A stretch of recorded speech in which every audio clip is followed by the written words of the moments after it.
Assalamu alaikum. This is Rabia Rashid and you're watching our lectures.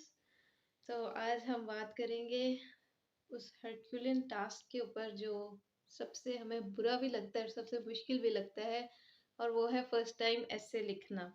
और first timers के लिए तो मैंने स्पेशल वीडियो बनाई है, क्योंकि जब मैं भी लिखने की कोशिश करती थी ना अपनी फर्स्ट अटेम्प्ट में, अपनी फर्स्ट ट्राइज में, तो मुझे बड़ा बुरा लगता था। मेरा दिल करता था कि बस ये ऐसे लिखने वाला काम होना ही नहीं चाहिए। और मतलब पता नहीं क्या था इतना, मतलब यानी कोई, यानी इस चीज़ का ना खौफ नहीं था कि मुझे ऐसे लिखना नहीं आता, लेकिन एक हवा सा बना होता है कि नहीं नहीं ऐसे बहुत टफ है, बहुत सारे लोग ऐसे में उड़ जाते हैं, ऐसे में ये फलान जो है ना रिक्वायरमेंट्स होनी चाहिए, आपकी फलां फलां चीज़ अच्छी होनी चाहिए, आउटलाइन ऐसी आउट क्लास होनी चाहिए, उस आउटलाइन में जो पॉइंट्स हों वो ऐसे हों। वो सारी बातें अपनी जगह ठीक, लेकिन एक बिगिनर के लिए वो बच्चा जो है ना बेचारा परेशान हो जाता है जब उसको ये सारा कुछ इकट्ठा होके आ जाता है कि एक्सप्रेशन भी आपका बड़ा मैच्योर हो, आपकी वोकैबुलरी भी बड़ी अच्छी हो, आपकी सारी चीज़ें बेस्ट हो, ग्रामर भी ठीक हो। तो जब आप यानी वो लिखने लगते हो तो फिर आप कंफ्यूज हो जाते हो कि मेरी कौन सी चीज़ कैसी होनी चाहिए। और सबसे एक जो है ना बड़ा सारा जो है वो होता है कि 2500 वर्ड्स हमने लिखने हैं, और हमें वो 2500 सिंपल वर्ड्स नहीं लग रहे होते, हमें वो 2500 टफ वर्ड्स लग रहे होते हैं, फ्लावरी वर्ड्स लग रहे होते हैं कि हमने अब ये सीखने हैं और ये हमने ऐसे में लिखने हैं। और होता क्या है कि जब हम जितने मर्जी आर्टिकल्स पढ़ लें, शुरू में तो बच्चा बहुत ज़्यादा आर्टिकल्स पढ़ता है, मतलब जब थोड़ा सा वो चल पड़ता है ना अपनी तैयारी में, तब वो इतने आर्टिकल्स नहीं पढ़ता है कैसे लिखने के लिए। लेकिन एक बिगनर बच्चा है वो ज़्यादा आर्टिकल्स पढ़ता है कि मैं अपना एक ऐसे अच्छी तरह कर सकूं। लेकिन होता ये है कि इतने सारे आर्टिकल्स पढ़ते उसको ये फ़ील होने लगता है कि मैं तो इन आर्टिकल्स जैसी एक भी बात नहीं लिख सकता। और जब वो पढ़ के वो आर्टिकल्स बंद करके लिखने लगता है, तो वो अच्छी-अच्छी लाइन्स जो उसने सोची थी, वो सारे अच्छे-अच्छे वर्ड्स, वो चीज़ें वो उसके भग करके ज़हन से उड़ जाती हैं। तो अब इसका इलाज क्या होना चाहिए? क्या क्या करे इंसान के वो एक नॉर्मल सा एसे लिख सके? तो उसके लिए ना मैंने आपको पहले भी अपनी एक वीडियो बनाई थी, हाउ टू राइट एसेज़ या how to overcome essay fear. तो वो आप ज़रूर देखना, उसमें भी मैंने ये बात की थी कि देखो एक लाइन लिखो पहले। एक लाइन तो लिख सकता है ना इंसान। तो सोच-सोच के एक लाइन लिखो, और बिलीव मी जब मैं लिखने लगती थी मेरे लिए सबसे मुश्किल बात वो एक पहली लाइन होती थी, जब ऐसे स्टार्ट करने लगी हूँ। तो और मतलब मैंने ना इस चीज़ को अपने लिए फिर बाद में ईज़ी बनाना शुरू किया था लिख-लिख के। फर्स्ट लाइन कोई अच्छी-सी बात, कोई अच्छा-सा वो जो आपको कहते हैं टॉपिक सेंटेंस, या बस वो जो क्या कहते हैं जो मैं कहना नहीं चाहती वो वर्ड, मतलब कि आप जो है ना आपकी मतलब पहली लाइन ही ऐसी हो कि वो कैच कर ले एग्जामिनर की नज़र। लेकिन वो आप कैसे कैच करवाएंगे वो लाइन, जब आप लिखेंगे तभी ना, लेकिन लिखते हुए तो सारा कुछ ज़हन से चला जाता है। तो फर्स्ट लाइन से आप प्रैक्टिस शुरू करें कि मैंने कोई टॉपिक है उसके ऊपर मैं क्या सोचता हूँ। तो आसान सा तरीका ये है कि आप उसको ऐसे की बजाय ना आप अपनी जो है ना उसको समझे कि आप किसी को ना ये थ्योरी पेश कर रहे हैं, और या आप अपनी थॉट्स किसी को बता रहे हैं। तो पहले ना ऐसे लिखा करें, आई थिंक या आई बिलीव। और अगर ये भी नहीं लगाना तो आप ये लिखें कि I read about this in some article, और फिर वो पहली लाइन लिख लें, बाद में अपनी ये वाले वर्ड्स हटा लें, I I think about this like that, और ये सारा कुछ ये हटा लें, और फिर देखें अपनी लाइन। तो एक लाइन लिख ली है ना अगर आपने, फिर आप उस पे आए एक पैराग्राफ रफ, ये बिल्कुल मैं आपको एक रफ ड्राफ्ट का बता रही हूँ, अपना ओरिजिनल ऐसे जो है ना, और ये बिल्कुल बिगनर्स के लिए बात है। आपने एक पैराग्राफ लिख लेना है इसी तरह अपने वर्ड्स में। आपने वो सारे वर्ड्स अगर आपको नहीं याद हो रहे ना जो आपने आर्टिकल्स में अच्छी-अच्छी चीज़ें पढ़ी हैं, तो वो उनको भी भूल जाएँ और आप एक पैराग्राफ लिख लें। एक पैराग्राफ लिखना आ गया है तो फिर 500 वर्ड्स का ऐसे लिखें। याद है जब हम स्कूल में छोटे थे, तो छोटी क्लासेस में 500 वर्ड्स का ऐसे आता था, कभी-कभी 250 वर्ड्स का आता था। तो मतलब वो भी कितना मुश्किल लग रहा होता था कि ये कैसे करेंगे, घर में हेल्प ले रहे होते थे, या जो लोग ट्यूशन पढ़ते हैं, ट्यूशन वालों से हेल्प ले रहे होते थे कि कहाँ से करें, क्या करें। तो आप लोगों के दौर में तो मेरा ख़्याल है इंटरनेट आ गया होगा, हमारे दौर में तो नहीं था, जब हम छोटे थे। तो मतलब वो कोई सहूलत ही नहीं थी, घर वालों से ही हेल्प लेनी पड़ती थी। तो ये जो है ना, इस तरह अगर आपको 500 वर्ड्स आ गए हैं ना करने, तो फिर 2500 वर्ड्स कुछ भी नहीं है। लेकिन यहाँ पे अब बाकी चीज़ें आएँगी, ठीक है? अगर आपको 500 वर्ड्स लिखने आ गए, अब आपको समझ आ गई है कि टूटी-फूटी जैसी भी अंग्रेज़ी में मैं लिख सकता हूँ। अपना एक जो है ना, जो मैं सोच रहा हूँ वो मैं लिख के किसी कागज़ पे पेश कर सकता हूँ अपनी थॉट्स। तो अब उसको ना देखो, अब यहाँ पे आप सेल्फ इवैल्यूएशन को भी थोड़ा-सा देख लें कि अपनी सेल्फ इवैल्यूएशन कैसे की जाए।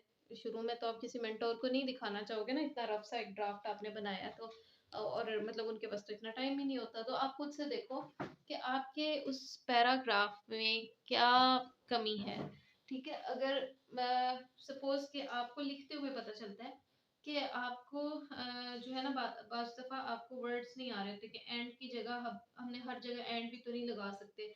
तो अब क्या लगाएँ? व्हेयर एज़ नहीं आ रहा, ऑल्दो नहीं आ रहा, मतलब ये बड़े वर्ड्स हम इनको रिप्लेस कर सकते हैं, इनकी जगह कोई बेटर वर्ड्स लगा सकते हैं। फिर दूसरे वर्ड्स पे आ जाएँ, तो मतलब उनको भी हम मतलब रिप्लेस कर सकते हैं। जैसे इम्पेरेटिव का वर्ड है, तो मतलब पहले नहीं आता था, आहिस्ता-आहिस्ता करते-करते आ गया, तो अब मतलब अक्सर जगहों पे नेसेसरी या इम्पोर्टेंट की जगह इम्पेरेटिव में यूज़ करूँगी। तो इस तरह जो है ना, बहुत सारे जो है ना वर्ड्स हैं जो आप यूज़ कर सकते हो, लेकिन वो प्रैक्टिस के साथ आएँगे। आपने अगर मैंने आपको कहा था डिक्शनरी की ऐप है, अगर मोबाइल में डाउनलोड कर ली है मरियम वेबस्टर की, तो आप उसमें देखें, उसमें सिनोनिम्स भी हैं, ठीक है? हर वर्ड के सिनोनिम्स दिए होते हैं नीचे जाके। तो वो उस उधर से देखें और कोई भी अच्छा वर्ड ना अपने उस लिखे हुए पैरा में रिप्लेस करके देखें। और ये चीज़ें with the passage of time आएँगी। ऐसे जो है ना, एक दिन में बिल्कुल भी नहीं आता। इसके लिए थोड़ी-सी मेहनत करनी पड़ती है और बिलीव मी, मेहनत खुद करनी है आपने। ये नहीं है कि कोई आपको एक लेक्चर देगा और आप ऐसे लिखने के काबिल हो जाएँगे। ये बहुत बड़ा धोखा है जो इंसान खुद को देता है कि शायद मैंने फलाँ-फलाँ क्लासेस नहीं ली। बहुत सारे लोग ऐसे होते हैं जो बेचारे क्लासेस ले के भी ना रोने वाले हुए होते हैं कि इतनी क्लासेस ली हमने, पैसे भी लगाए, हमें ऐसे लिखना भी नहीं आया। तो इसकी सिर्फ़ एक ट्रिक है और वो ये है कि लिखें, खुद लिखें, अच्छी चीज़ें पढ़ें, उसके बाद ऐसे जो है ना वो लिखें वो चीज़ें बंद करके। और शुरू में बिल्कुल आपसे वैसा अच्छा-अच्छा नहीं लिखा जाएगा, जैसे हम अच्छे वर्ड्स न्यूज़पेपर्स में या आर्टिकल्स में मुश्किल-मुश्किल से पढ़ते हैं ना, इवन इडियोमैटिक एक्सप्रेशन भी आपका एकदम नहीं आ जाता एक ही दिन में। ये with the passage of time होगा, जब आप लिखेंगे उसके बाद फिर ओपन करके देखें उस चीज़ को जहाँ से आपने आइडिया लिया था कि मैंने क्या लिखना है। फिर आप देखें कि आपके वर्ड्स में और उस लिखे हुए वर्ड्स में क्या फ़र्क है। वो फ़र्क है तो वो लिख लें, ठीक है? इससे आपका एक्सप्रेशन बेहतर होने लग जाएगा। तो लेकिन ये भी बात है कि आपका expression exact same to same वो वाला नहीं होगा, क्योंकि बहुत सारे उसमें और भी फैक्टर्स आ जाते हैं।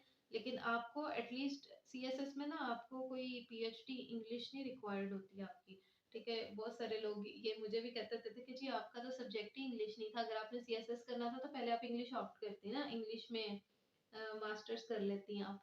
तो ये बिल्कुल एक मिथ है। अगर आप मेहनत कर रहे हो ना चीज़ों पे, तो आपको किसी किस्म की डिग्री की ज़रूरत नहीं है। मैंने आपको आईआर वाली बात बताई थी कि आईआर में मुझे जब मतलब वो क्लास फेलो ने कहा कि मैं मास्टर्स कर रही हूँ आईआर में, तो उसको देख के मुझे कुछ अरसा बड़ी हसरत रही कि देखो उसने आईआर में मास्टर्स किया हुआ है, तो मैं भी अगर कर लेती तो मेरा सीएसएस ज़रा आसान हो जाता। तो ये बस इसी तरह के इंसान ना किसी चीज़ में खुश नहीं होता। अपनी मेहनत करनी है, अपने आप को देखना है, लोगों को नहीं देखना। और ये मतलब ऐसे जो है ना, सिर्फ़ इसकी प्रैक्टिस, रिटन प्रैक्टिस से ही आपको आएगा। इसको बार-बार लिखें, बार-बार पढ़ें, अपना खुद ही इवैल्यूएट करें। अच्छा, ग्रामर भी आपको जो है ना फिर ही अंदाज़ा होगा। अपना लिखा हुआ ना पढ़ें, बोल के देखा करें कि मतलब मैं जो बोल रहा हूँ तो ये मेरा टेंस तो नहीं ख़राब, यानी ये तो नहीं कि मैंने एक पैराग्राफ में पास्ट टेंस में बात कर ली है और दूसरे पैराग्राफ में मैं प्रेजेंट टेंस में बात कर रहा हूँ और कॉन्टेक्स्ट दोनों बातों का सेम था। अब कॉन्टेक्स्ट से मतलब ये है कि अगर आप कोई हिस्टोरिकल कोई फैक्ट कोट कर रहे हैं कि जैसे वर्ल्ड वॉर में फलां वाक़या हुआ था, तो आप उसको डेफ़िनेटली पास्ट टेंस में लिखेंगे ना। और अगले पैरा में अगर आप आज के दौर की कोई करंट अफ़ेयर की बात करें कि अब ये हो रहा है, तो उसको आप डेफ़िनेटली प्रेज़ेंट टेंस में लिखेंगे। तो इस चीज़ से नहीं कन्फ्यूज़ होना कि हम पूरा ही ऐसे कौन से टेंस में लिखें। ये आपकी बात पे डिपेंड करता है। अगर बात माज़ी की हो रही है, पास्ट की हो रही है तो पास्ट टेंस में होगी। अगर बात प्रेज़ेंट की हो रही है तो प्रेज़ेंट टेंस होगा। तो इसी तरह मतलब बाकी टेंसेस हैं। तो ये चीज़ें जो है ना प्रैक्टिस करें, उसको खुद पढ़ा करें, बार-बार अपना ऐसे लिख के फिर देखा करें आपको अच्छा लग रहा है अपना ऐसे पढ़ के। कई दफ़ा ना ऐसे होता है कि आप बहुत अच्छी चीज़ जब लिख लेते हो ना और वो कुछ अरसा अगर जो लोग डायरीज लिखते हैं या इस तरह की चीजें जिनको आदत है कुछ ना कुछ लिखते रहने की, तो वो ये एग्री करेंगे मेरी बात से कि साल बाद, 2 साल बाद, 3 साल बाद या कुछ सालों के बाद वो चीजें दोबारा घर में सफाई के दौरान निकलती हैं ना, तो आपको यकीन नहीं आता कि ये आपने ही लिखा है। मतलब आप कहते हैं मैं इतनी अच्छी बातें लिख सकता हूँ। तो यही बात है कि ऐसे आप बहुत अच्छा बहुत कुछ कर सकते हैं, लेकिन आप कर नहीं रहे, आप उसको लिख नहीं रहे। और उसमें बहुत सारे इश्यूज आ जाते हैं कि हम क्यों नहीं लिखते। एक तो ना हमारी लाइफ बहुत हम प्रोन हो गए हैं इस चीज के कि आसानी से रहें, इजी। जब हमें कोई इजी मतलब मिल रहा है ना टास्क, तो हम उस पर मेहनत नहीं करते हैं। फॉर एग्जाम्पल एसेस में ना ये होता है कि आपको यूट्यूब पे बहुत सारे लेक्चर्स हैं एसेस के ऊपर, पूरे पूरे टॉपिक कवर करवाए हुए हैं। मुझे ना थोड़ा सा इस चीज़ से ज़रा सी उलझन होती है कि मैं स्पून फीडिंग वाला काम करूँ, कि एक एक चीज़ जो है ना मतलब जो चीज़ें एक एस्पायरेंट खुद पढ़ सकता है ना, वो मतलब उसको एक एक लाइन बताने की ज़रूरत नहीं है। तो ऐसे में ना अगर आप ये करें कि आप अपनी रिसर्च नहीं कर रहे, आप अपनी चीज़ें नहीं पढ़ रहे, अपने मतलब खोल खोल के आर्टिकल्स नहीं पढ़े, चीजें वही होंगी जाहिर है। इतने सालों से अगर कोई ऐसे टॉपिक नहीं चेंज हो रहा, एनर्जी क्राइसिस है जैसे पाकिस्तान में शुरू से है, और मतलब और भी बहुत सारी चीजें हैं, तो उसके ऊपर मटेरियल आपको मतलब कम बेश सिमिलर ही मिलेगा। आप नेट से सर्च कर ले कहीं से भी, तो वो मोर और लेस एक जैसी होती हैं सारी चीजें। लेकिन अगर आप वो नहीं पढ़ते, आप कहते हो कि मुझे बना बनाया कहीं से ऐसे की आउटलाइन मिल जाए, तो मैं वो कवर कर लूँ और वो लिख लूँ। तो आउटलाइन अब किसी इंसान ने बनाई है, तो उसने जो चीज़ें पढ़ी है ना, उसका नॉलेज और आपका नॉलेज इक्वल नहीं हो सकता। उस आदमी ने जो आउटलाइन बनाई है, उसने जो चीज़ें पढ़ी हैं, वो इतनी उसके लिए काफ़ी हो जाती हैं कि जब वो 2500 वर्ड्स का ऐसे लिखने बैठता है, तो उसको आइडियाज़ आते जाते हैं, अगली बातें आती जाती हैं। लेकिन अगर किसी ने मेहनत नहीं की, उसने दूसरे की बनी बनाई आउटलाइन ले ली है, तो आउटलाइन कहीं आपको मतलब पैरा का अंदाजा हो जाता है कि मैंने ये पैरा लिखना है, लेकिन वो वर्ड्स पूरे करने, उसमें फैक्ट्स और फिगर्स डालना और उसको फिर इसका सीक्वेंस मेंटेन करना ना, वो बड़ा मुश्किल हो जाता है। वो यूं लगता है कि बस ना मतलब कहीं की ईंट कहीं का रोड़ा, भानुमति ने कुंभा जोड़ा, बस वो वाला हिसाब हो जाता है कि इधर उधर से आप जो आउटलाइंस लोगों की बनी बनाई अगर ले लेना, तो उसका नुकसान होता है। अपनी आउटलाइन बनाएं, लेकिन वो भी आउटलाइन एंड पे बनाएं। ठीक है, ऐसे आप कंप्लीट करें। ऐसे मतलब सीक्वेंस ना ऐसे में बड़ा अच्छा आ जाता है, अगर आप बस ऐसे लिखते जा रहे हैं, आइडियाज आते जा रहे हैं। आउटलाइन में कभी कभी ना मेरे साथ ये होता था कि मैं फंस जाती थी। मैं आउटलाइन बनाती थी और उसके बाद लिखने लगती थी ना, तो मैं कहती थी इस बात से तो एक और बात भी बनती है, इससे तो और भी एक आइडिया निकल रहा है, और मतलब ये बात इस बात को लीड कर रही है। अब वो चीज मैं उसके अंदर डालूंगी, तो वो मेरी आउटलाइन तो पहले से बनी हुई है, नीट आउटलाइन अगर बनाई हुई है, तो या तो रफ आउटलाइन बनाया करें, या पहले फिर ऐसे लिख लिया करें। मतलब रफ आउटलाइन बना के ना एक ऐसे लिख ले, और उसके बाद उसकी एक नीट सी अच्छी करके ना आउटलाइन बना के, तो वो एक फाइल में इकट्ठे करते जाए। मेरे पास ना बहुत बड़ी एक फाइल इकट्ठी हुई हुई है ऐसे की, जिसमें ज्यादातर कह लो कि रद्दी है। बहुत सारे फालतू पेपर्स हैं जिस पे मैंने रफ आउटलाइंस, रफ ब्रेनस्टॉर्मिंग की हुई है, और उसी चीज से फायदा दिया। जितना आप रफ काम करेंगे ना, मतलब आप टफ चीजें तभी कर सकते हैं जब रफ करने के आदी हो जाएंगे। रफ में आउटलाइंस बनाएं, ब्रेनस्टॉर्मिंग करें, और आइडियाज लिखें, उन आइडियाज का सीक्वेंस बनाएं, फिर उसके बाद लिखने की कोशिश करें ऐसे। और मतलब उस चीज को ना आप कर सकते हैं, अचीव कर सकते हैं, डुएबल है। लेकिन शुरू में ना अगर आप उसको ऐसे समझ के लिखते हैं, तो फिर आप कंफ्यूज हो जाते हैं, फिर आपका दिल नहीं करता करने को। और अगर आप एक लाइन समझ के लिखते हैं कि ये एक लाइन है, अब मैंने इसके ऊपर बात करनी है, इस लाइन का मैंने एक पैरा बनाया, इस पैरे से बात कहीं और लेके जानी है, तो इस तरह ना इंजॉय करके उसको लिखें, एक खौफ उतार दें। ये ना मतलब खौफ की एक गेम है। तो क्या कहूँ मैं इसको कि लोग जो है ना आपको बहुत ज़्यादा डराएँगे, और मतलब फ्रेंड्स का भी असर होता है, फ्रेंड्स से सीख भी रहे होते हैं, लेकिन अगर आपका फ्रेंड आपको डरा रहा है, तो उसका आपको बेनिफिट भी नहीं हो रहा होता कि जी फलाँ का भी ऐसे फेल हो गया, फलाँ का भी ऐसे। वो सारी चीज़ें ज़हन से निकालते हैं, एन्जॉय करके करें। एन्जॉय करके आप करते हैं ना, आप अपनी लाइफ मिज़रेबल नहीं बनाते। बाकी तो अल्लाह ताला के हाथ में है हर चीज़। आप लिखना शुरू करें बस अल्लाह का नाम लेके, और मतलब ऐसे लिखें कि जैसे आप अपने ना स्कूल के किसी मैगज़ीन में कुछ भेज रहे हैं, और इसलिए भेज रहे हैं कि लोग उस चीज़ को एन्जॉय करें। या मतलब किसी भी आप मैगज़ीन में उसको भेज रहे हैं, ठीक है? कि लोग उसको देखें, लोग उसको एप्रिशिएट करें, ये ना सोचे कि ये कंपटीशन है। अब मतलब वो ना खौफ अपने ज़हन से उतारें कि कंपटीशन है और मैंने बहुत अच्छा ऐसे लिखना है, नहीं।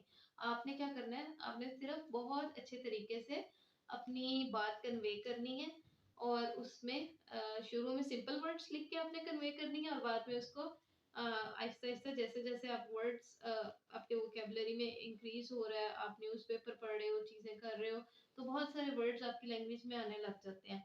तो फिर आप उसको ज़रा टफ वर्ड्स मतलब टफ भी नहीं, यानी अच्छे वर्ड से रिप्लेस करो। टफ का मतलब ये नहीं कि आपने कोई ऐसी अंग्रेज़ी लिखनी है। आप देखें ना, नेट पे मुख्तलिफ ब्लॉग्स पढ़ते हैं। अगर वो टफ इंग्लिश में हो वो पोस्ट और वो ब्लॉग्स, तो कभी आप पढ़ेंगे? आप कहेंगे ये क्या लिखा हुआ है। कुछ लोग होते हैं बड़ी फ्लावरी किस्म के ना, इंग्लिश लिटरेचर के लोग होते हैं, उनका बड़ा मतलब हमारे कॉलेज में इस तरह ना शेयर कर रहे होते हैं, मतलब नोटिफिकेशन कॉलेज ग्रुप में। तो एक दफा मतलब इस तरह बड़ा ही फ्लावरी किस्म का जो है ना अप्रिसिएशन किसी ने लिखी थी प्रिंसिपल के नाम पे, और वो इतने फ्लावरी वर्ड्स थे उसमें कि वो एक पैरा के बाद ना पढ़ने को दिल भी नहीं कर रहा था कि लिखा क्या हुआ है इसमें। तो बस ये चीज़ है कि आपने मैसेज कन्वे करना है, तो जैसे अंग्रेज जितनी अंग्रेजी बोल लेते हैं ना कि उससे उनकी बात समझ आ जाए, तो मतलब उतनी अच्छी अंग्रेजी। और क्योंकि ये सीएसएस का एग्जाम है तो इसमें ग्रामर का आपने ज़रा ध्यान रखना होगा, ठीक है। बस मेरा ख़्याल है कि सारी बातें इसमें हो गई हैं। तो अब ऐसे का मुझे है ना मतलब क्या मैं इस पे मैंने बहुत दफ़ा इस पे वीडियो बनाई है कि ये वाला ये फ़ियर बस ये एक मेंटल फ़ियर है। ये एक चीज़ है कि आप नहीं कर सकते। जब ये चीज़ निकाल देंगे ना ज़हन से, फिर आप कर सकेंगे और एन्जॉय करके करें। ज़रूरी नहीं है पहली सिटिंग में आप 2500 कैसे लिखो। बिगिनर्स ये बिल्कुल ज़रूरी नहीं है। ज़रूरी ये है कि आपने एक लाइन लिख ली है, एक लाइन लिखने के बाद एक पैरा लिख लिया, तो बस इतना कर लेना तो काफ़ी है। ये ना परेशान हो कि मैंने एक ही सिटिंग में जो है ना 2500 से लेके 3000 वर्ड्स तक का एक शानदार ऐसे लिखना है। अभी इसकी ज़रूरत नहीं है, ठीक है? ना कोई चेक कर रहा है, ना कोई देख रहा है, तो टाइम भी आपके पास है। तो आराम-आराम से करें, हर हफ्ते इसको लेके बैठा करें और मिस्टेक से सीखा करें, एन्जॉय किया करें। जितना अटकते हैं, जितना गलत लिखते हैं ना, उस चीज़ को एन्जॉय किया करें, मज़े लिया करें, हँसा करें कि ये देखो मैंने क्या लिख दिया है, और अपनी ग्रामर का मज़ाक खुद उड़ाया करें और इसी से वो बेहतरी आएगी, ठीक है? और आज की जो है ना बात अच्छी वो ये है कि सूरा फातिहा के तर्जुमे पे कभी आपने गौर किया है? ये कुरान के बिल्कुल स्टार्ट में है और इसमें ना आप अल्लाह से दुआ माँगते हो हिदायत की और इसमें डायरेक्शन माँगते हो। तो इस चीज़ को अपनी जब आप स्टडी करने लगो ना, तो सूरा फातिहा को ये सोच के पढ़ा करो। इसका तर्जुमा करके ना आज पढ़ के देखें। कोई ऐसे कोई चीज़ है तो सूरा फातिहा को एक दफ़ा ना पढ़ के तो मतलब ज़हन में लेके आएँ कि आप अल्लाह से ना डायरेक्शन माँग रहे हैं सही, और गलत डायरेक्शन से आप बच रहे हैं कि मुझे इस तरह की डायरेक्शन ना आए कि मैं किसी गलत तरफ चला जाऊँ। कोई गलत ऐसे इसमें ना बहुत लोग डेविएट हो जाते हैं। ऐसे लिखते-लिखते ना कहीं से कहीं निकल जाती है बात। तो बस ये है कि आप टॉपिक पे रहें और वो चीज़ें तो मतलब ठीक है, इस मतलब इन सारी चीज़ों का ना एक और कॉन्टेक्स्ट है। लेकिन अगर आप उस चीज़ को अपनी पढ़ाई के भी कॉन्टेक्स्ट में मतलब इमेजिन करके वो दुआएँ माँगे ना, तो आपको बड़ा मज़ा आता है, बड़ा आप रिलैक्स हल्के-फुल्के हो जाते हो। तो इसके साथ मुझे इजाज़त दें। अस्सलाम वालेकुम व रहमतुल्लाहि व बरकातहू।